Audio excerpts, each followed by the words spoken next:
अफगानिस्तान बार बार जो है हम पर हमले करता है।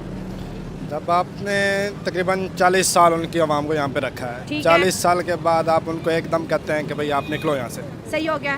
तो तकरीबन 20 लाख, इस साल की बात बताऊं तकरीबन 35 लाख से ज्यादा नौजवान मुल्क छोड़कर जाते हैं। ऐसे ही है उसमें ये इस तरह क्या इस तरह से ये मुल्क तरक्की करेगा? उसमें सिर्फ ये चीज़ है कि जो हमारे बरसर इक़्तिदार लोग हैं ना, उनके बच्चे अच्छी एजुकेशन में जाते हैं। उनकी शादियाँ हुई हैं, कई पाकिस्तानियों के साथ भी की हैं, लेकिन बात यह है कि जो बच्चे यहाँ पैदा हो गए उनको पता ही नहीं है कि अफगानिस्तान है क्या, सिर्फ नाम ही का है, नाम ही सुना है कि अफगानिस्तान है, लेकिन वो तरह से मुल्क के वज़ीर-ए-आज़म नहीं बन सकते, कोई नॉन मुस्लिम वज़ीर-ए-आज़म नहीं बन सकता और जनरल मेजर नहीं बन सकता, मेजर जनरल। बिल्कुल ऐसे ही आप सही कह रहे हैं, क्योंकि इसमें असल चीज़ ही यही है ना कि अब जब फ़र्ज़ करें मैं अप्लाई करूँगा अपने बेटे का, मुझे कहा जाएगा जी मेरिट होता है, अफगान जीतते हैं तो इंडिया खुश होता है और इंडिया की इन्वेस्टमेंट भी अफगानिस्तान में बहुत ज़्यादा है। फिर दोबारा से उन्होंने अफगानिस्तान को एड देने का सिलसिला शुरू किया है। अफगान तालिबान ने जी चाबहार पोर्ट के ऊपर इंडिया के साथ इन्वेस्टमेंट कर। नमस्कार दोस्तों, अफगानिस्तानी जो पाकिस्तानियों को बहुत ही बुरी तरीके से पेलते हैं और पाकिस्तानियों का जमकर विरोध करते हैं और पाकिस्तान में लगातार हमले हो रहे हैं। इस पर जो पाकिस्तान के लोग हैं वो कह रहे हैं कि हम इनको अपना भाई मानते हैं और ये हमारे साथ ऐसा कर रही है। अफगानिस्तान बार बार जो है हम पर हमले करता है।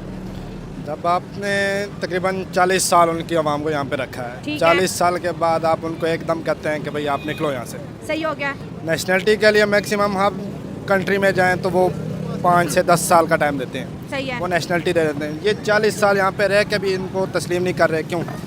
सही बात है। हाँ। देखें जितना भी यहाँ पे अभी जो 40 साल का बच्चा यहाँ पे बड़ा हो गया, 40 साल एक मैच्योर उम्र है, वहाँ पे उनकी शादियाँ हो गई, यहाँ से ही वो ठीक है, अफगान में ही शादियाँ हुई हैं, कई पाकिस्तानियों के साथ भी की हैं, लेकिन बात ये है कि जो बच्चे यहाँ पैदा हो गए उनको पता ही नहीं है कि अफगानिस्तान है क्या, सिर्फ नाम ही का है, नाम ही सुना है कि अफगानिस्तान है, लेकिन वो यहाँ पे पढ़े बड़े स्कूल पढ़े, कारोबार यहाँ पे कर रहे हैं, और कारोबार के लिहाज से देखें तो अफगानी पाकिस्तानियों से ज़्यादा आगे हैं। सही है, बिल्कुल। हाँ। ठीक है, ज़्यादा पढ़े लिखे नहीं है उनमें, लेकिन कारोबार जितना अफगानी कर सकता है इतना पाकिस्तानी नहीं कर सकता।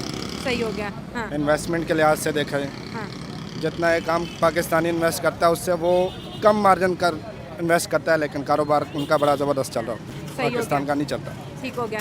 तो सर क्या आपको लगता है कि ये वजह जो हमने 17 लाख अफगानियों को अब 2 महीने के अंदर अंदर मुल्क छोड़ने का कहा, अचानक से कह दिया, आपको लगता है कि तालिबान के अंदर वो गुस्सा है जिसकी वजह से वो बार बार पाक आर्मी पे हमले करती है, ड्यूरेंट लाइन को नहीं मानती, अटक तक का एरिया कहता है हमारा है, और बार बार तालिबान कहता है 1971 याद है ना, बांग्लादेश बना है 1971 याद है ना आपको? बिल्कुल, 1971 वो बांग्लादेश पाकिस्तान वो इंडिया, ये तो तीनों आपस में एक, जैसे हम इंडिया से आज़ाद हुए हैं, बांग्लादेश हमसे आज़ाद हो गया। हाँ। इसी तरह भी आप कश्मीर पे बात कर रही थी, कश्मीर भी अलग एक स्टेट बनेगा, क्योंकि ना वो इंडिया के साथ रहना चाहता है ना वो हमारे साथ पाकिस्तान के साथ। ठीक है, तो जब भी अगर वो आज़ाद हो भी गया ना तो वो हमारे साथ नहीं रहेगा। सर अब तो उन्होंने अपने आप को इंडियंस ही तस्लीम कर लिया है ना, जिस तरह इंडिया तरक्की कर रहा है, जिस तरह उसकी इकोनॉमी बेहतर है, कश्मीरी तो अब खुद को इंडियंस ही कहते हैं। बिल्कुल यही, वो इंडियन ही, अगर हमारे पाकिस्तान से बात करें तो वो इंडिया को तस्लीम करते हैं। हाँ, अगर इंडिया वाले उनको कहें तो वो कहते हैं नहीं हम पाकिस्तान, वो एक मिडल इशू बना रहे हैं कि भाई हमें सपोर्ट दोनों तरफ से मिलनी चाहिए। बुरा वो ना पाकिस्तान को कह सकता है और ना ही इंडिया को कह सकता है। तो तालिबान के या अफगानियों की बात करें सर, अफगान जो लोग हैं वो इंडिया से बहुत प्यार करते हैं, इसका हमने लाइव ये देखा है, जब क्रिकेट मैचेस होते हैं इंडिया जीतता है तो अफगान खुश होता है, अफगान जीतते हैं तो इंडिया खुश होता है, और इंडिया की इन्वेस्टमेंट भी अफगानिस्तान में बहुत ज़्यादा है। फिर दोबारा से उन्होंने अफगानिस्तान को एड देने का सिलसिला शुरू किया है। अफगान तालिबान ने जी चाबहार पोर्ट के ऊपर इंडिया के साथ इन्वेस्टमेंट कर दी, उनके तो आपस में बड़े अच्छे ताल्लुकात, कहते हैं हम भाई भाई हैं। बिल्कुल, ये 40 साल हमने रखा है तो वो हमारे साथ भाई नहीं बन सकते। हाँ। तो हमारी गवर्नमेंट को ये चाहिए था कि भाई 40 साल हमने रखा है उनको, तो ये जितना अगर 40 साल के बाद अचानक आपने 2 महीने का टाइम दिया कि भाई आप चले जाओ यहाँ, ज्यादती है सर, मैं भी मानती हूँ। हाँ। उनको सिटीजनशिप देनी चाहिए थी। 40 साल रखा हुआ है तो 40 साल में अब इतना तो उनको नेशनलिटी मिलनी चाहिए थी यहाँ की। कसूर हमारा होता है, डाल हम इंडिया पे देते हैं, अब अफगानी जो है पाकिस्तान पे हमले करते हैं, हम कहते हैं इंडिया की साजिश है। ये तालिबान कौन है?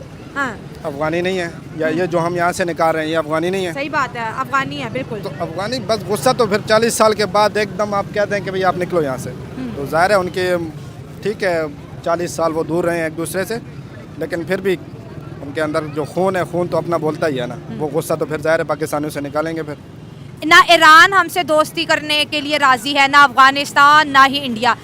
ईरान ने 2 मिसाइल हमले किए, अफगानिस्तान बॉर्डर पे रोज़ रोज़ हमले करता है और इंडिया ने तो बॉर्डर ही बंद किया है। बेचारा तन्हा पाकिस्तान करे तो क्या करे? पाकिस्तान ने क्या करना है, जब तक ये जिस कंट्री के साथ भी इनकी रिलेशनशिप अच्छी नहीं होगी तो यही होगा। ये गवर्नमेंट को चाहिए कि हर कंट्री के साथ अपने ताल्लुकात बेहतर करें। जब मिल बैठ के बात करेंगे तो ही मामला सुलझेगा। जंगे हल नहीं है। तालिबान से अमेरिका नहीं जीत सका तो पाकिस्तान कैसे जीतेगा?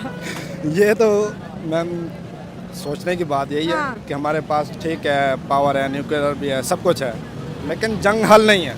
सही बात है। जंग हल नहीं है। जंग अफ़गानिस्तान ने 40 साल जंग किया। यूरोप जैसे ताकतवर मुल्कों ने उनको नहीं गिराया, चल सके उन्हें, हाँ। तो पाकिस्तान कुछ भी नहीं कर सकता। सही बात। ठीक है, अवाम के अंदर एक गुस्सा है, अफ़गानियों का हमारे ख़िलाफ़ है, हम अफ़गानियों के ख़िलाफ़ या इंडिया जिस तरह भी है, लेकिन हर बात मिल बैठ के उस पर करें तो ये मसला हल ये हो बात आपको समझ आती है, हमें समझ आती है। जो पाकिस्तान की पॉलिसीज बनाते हैं उन्हें क्यों नहीं समझ आती? इतने इतने बड़े मुल्कों को कहते हैं बम मार देंगे, जंग कर देंगे। भाई कोई सीरियस बयान दो, दुनिया देखती है। कोई नहीं दे सकता ये, कोई भी। जंग किसे? एक फायर आप लोग नहीं कर, फायर करते हैं, क्या फायर किया उन्होंने? कभी भी 1 इंच अभी हमने पता नहीं किया कभी। 1 इंच इंडिया से नहीं ले पाए। ना ही ले सकते हैं। इंडिया का अफगानिस्तान कश्मीर तो तकरीबन 20 लाख, इस साल की बात बताऊं तकरीबन 35 लाख से ज्यादा नौजवान मुल्क छोड़कर जा बिल्कुल चुके ऐसे ही है। उसमें ये हैं। इस तरह क्या इस तरह से ये मुल्क तरक्की करेगा? उसमें सिर्फ ये चीज़ है कि जो हमारे बरसर इक़्तिदार लोग हैं ना, उनके बच्चे अच्छी एजुकेशन में जाते हैं, उनके लिए फ्यूचर अच्छा हो जाता है। अब मैं एक ड्राइवर हूँ, मेरा बच्चा बीकर है, उसमें नहीं पढ़ सकता, LGS में नहीं पढ़ सकता। अगर मैं उसको पढ़ा भी लूँगा ऐसा, उसको ना स्कॉलरशिप मिल सकती है, ना उसको बाहर जाने के लिए कुछ चीज़ मिल सकती है। तो इसलिए हमारे जो बरसर इक़्तिदार हैं उन्होंने ये चीज़ें अपने हाथ में ली हुई है। इसलिए उनके साथ आप देखें, फर्ज करें कोई भी MNA MP होगा, उसका बच्चे जब ब्रिटिश में पढ़ रहे होंगे, वो ब्रिटिश वालों के साथ कैसे सख्ती बात करेगा? नहीं करेगा ना बात। वो कौम को कहेगा अमेरिका के खिलाफ बोलो, खुद नहीं बोलेगा। ठीक है, ये एक चीज़ है जिसकी वजह से कौम जो है तनाव का शिकार है। सर हमारे माइनॉरिटी के, सर देखिए मैं माइनॉरिटी की बात इसलिए कर रहा हूँ क्योंकि पूरी दुनिया देखती है मेरे चैनल को, पूरी दुनिया से लोग देखते हैं। सर यहाँ पर हमारी माइनॉरिटी कहते हैं कि हम लोग बड़ी पोस्ट में नहीं जा सकते। जिस तरह से मुल्क के वज़ीर-ए-आज़म नहीं बन सकते, कोई नॉन मुस्लिम वज़ीर-ए-आज़म नहीं बन सकता और जनरल मेजर नहीं बन सकता, मेजर जनरल। बिल्कुल ऐसे ही आप सही कह रहे हैं, क्योंकि इसमें असल चीज़ ही यही है ना कि अब जब फ़र्ज करें मैं अप्लाई करूँगा अपने बेटे का, मुझे कहा जाएगा जी मेरिट। अब जैसे हमारे कैंडिडेट जो हुक्मरान बने वो कहते हैं मेरिट पे जो बच्चा होगा उसको लैपटॉप मिलेगा, उसको ये चीज़ मिलेगी। जब हम आगे जाके देखते हैं मेरिट नहीं होता, उधर पहले लिस्ट तैयार होती है। इस चीज़ पे आगे वो क्या करेगा? उसको बर्डन हो जाता है। फिर मतलब आप कहना चाह रहे हैं कि जो राइट्स हमें नहीं मिल रहे तो वो माइनॉरिटीज़ को कहाँ से मिलेंगे? मिनोरिटी को नहीं मिलेंगे, तहफ़्फ़ुज़ के लिहाज से मिनोरिटी को ज़्यादा तहफ़्फ़ुज़। तहफ़्फ़ुज़ आपने कहा कि इतना ज़्यादा है, तो हमारे जड़ावाला के अंदर वाक़या हुआ, कराची के अंदर 2 मंदिर डिमोलिश कर दिए हमारे लोगों ने, 2 मंदिर को तोड़ दिया, तो तहफ़्फ़ुज़ तो नहीं ना हुआ ये यहाँ पर। जब हम अपनी माइनॉरिटी को, अपने नॉन मुस्लिम लोगों को हिफाजत में नहीं रखेंगे वो तो जाएंगे ही ये जाएंगे। चीज़ है ना, आप देखें ये यूनाबाद वाक़या हुआ था। ठीक है, बम ब्लास्ट हुआ था। यूनाबाद वाक़या जब हुआ तो पूरे मुल्क को इन्होंने बंद कर दिया। ठीक है, ऐसे ही हमारे मुसलमानों की मस्जिद मदरसे हज़ारों तबाह हुए हैं। हमारे मुसलमानों ने तो ऐसा कुछ नहीं किया, ना मुल्क जलाया, ना रोड बंद किए, ना मुल्क के खिलाफ कुछ किया। तो देखें ना, तहफ़्फ़ुज़ है तो उनके लिए गवर्नमेंट भी एक्शन में आई, हमारे लिए एक्शन में नहीं आई।